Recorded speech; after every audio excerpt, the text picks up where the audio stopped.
قاعده 82 این مطلب را بدانیم که القول فی الصفات کالقول فی الذات. این حالا در این قاعده چی میگه؟ القول فی الصفات کالقول فی الذات. اینجا قاعده را علمای عقیده میگن که وقتی که ما در ذات الله باور داریم که الله ذات ذوالجلال هست، بناهن اینمی قسم که ذات الله را قبول داریم، صفات الله را هم باید قبول داشته باشیم. بعضی از کسای هستن که اونا میگن که والله ما صفات الله را قبول نداریم. برش پرسانشان میکنین چرا صفات الله را قبول نداری؟ اونا میگن که والله باز این صفات اگر بگوییم خب باز تشبیه میه. خب علمای عقیده امیره برشان جواب میده، میگه سعی کنین دو ذات است، یکی ذات خالق است، یکی ذات مخلوق است.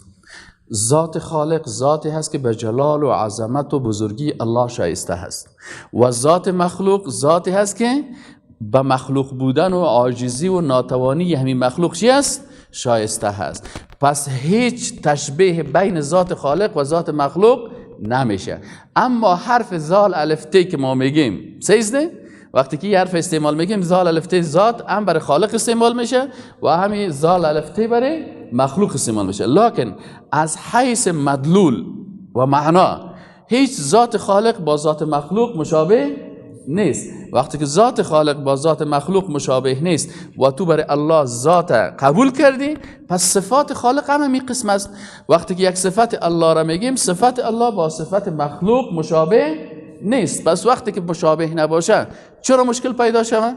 وقتی که مثلا یک صفت الله هست که الله رحیم است، مهربان است، مخلوق هم مهربان است، صحیح؟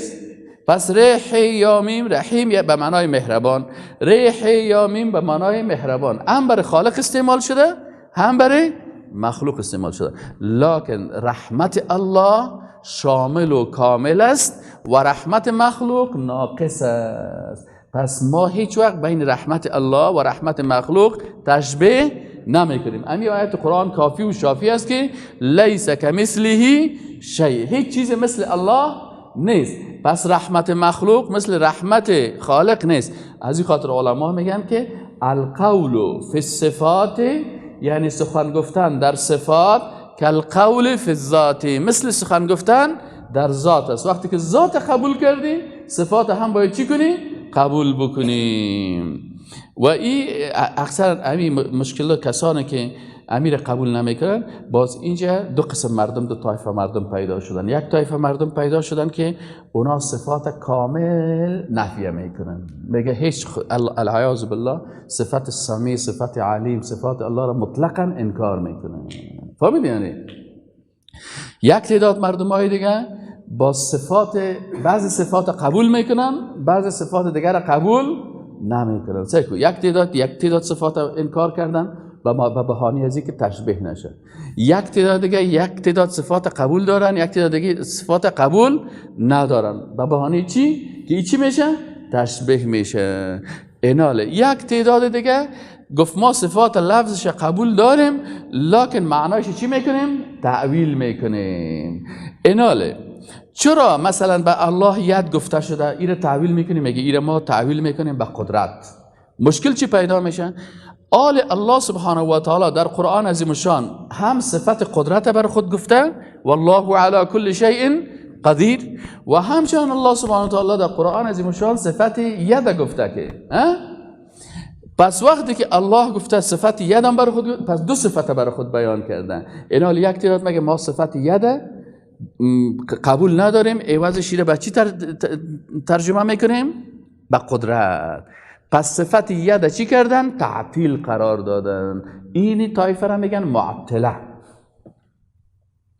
این معطله چرا تعطیل کردن؟ به خاطر که در ذهنشان تشبیه هست. اگر یا تشبیه نمی بود چرا میگفت؟ حالا مثلا ما علما صحابه تابعین و تبع تابعین اینا در ذهنشان همی تشبیه نبود. وقتی که در قرآن میخوان که ید الله فوق ایدیهم، دست الله بالای دستای از اینا هست، صحابه معنای دست میفهمیدن. وقتی که میامدن بحث سر دست میشد، اونا هیچ سرزی بحث نمیکردن، میگفتن ید الله به همان گونه هست که به جلال و عظمت الله شایسته هست، و ید یا دست مخلوق به همون شکل هست که به ناتوانی و عاجزی مخلوق شایسته هست. پس ید الله مشابه با ید مخلوق نیست. دست ما دست مخلوق است، به رگ ضرورت داره، به استخوان ضرورت داره، به گوشت ضرورت داره، این دست مخلوق است. اما دست الله سبحانه و تعالی هیچ مشابهتی با ید من نداره. او ید است که به غیب تعلق داره و مربوط خالق متعال می باشه و به جلال و عظمت خالق می باشه. و الله گفته لیس کمثله شیء، یعنی لیس کید الله ید الاخرین، دست دیگران مثل دست الله نیست و مثلا قدم الله مثل قدم دیگران نیست، وجه الله مثل وجه دیگران نیست.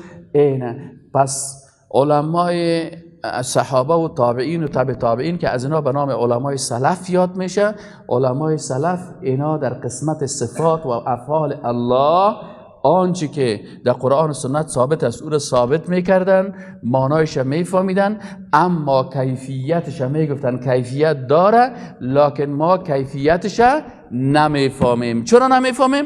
به خاطر که کیفیتش مربوط چی است؟ مربوط غیب است. متوجه است؟ یعنی این عقیده علمای سلف، صحابه و تابعین و تبع تابعین. علمای متکلمین سه طایفه تقسیم شدن در صفات. یک تعداد صفات مکمل چی کردن؟ نفی کردن، معطله شدن، گفتن هیچ صفات ما قبول نداریم. یک تعداد دیگه گفتن نصفش قبول داریم، نصف دیگهش ما چی میکنیم؟ به خاطر ازی که تشبیه میشه ما اینو بیخی چی میکنیم؟ نفی میکنیم و یا این چی میکنیم؟ تعویل میکنیم. اینی طایفه معوله شدن. اینا در عقیده یک طایفه هستن به نام متکلمین معطله که صفات الله را چی میکنن؟ تعطیل میکنن، نفی میکنن، مگه هیچ صفات نیست.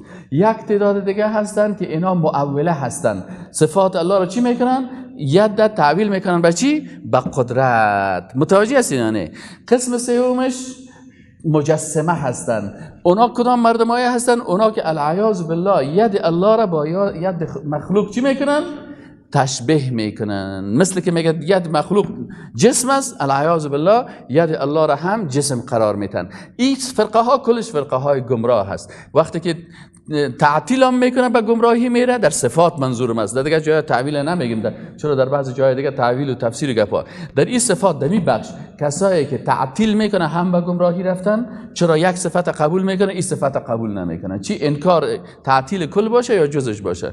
یک تعداد دیگه به گمراهی رفتن که این تشبیه با صفات چی میکنن؟ مخلوق میکنن. اینا مجسمه هستن، اینا هم گمراه هستن.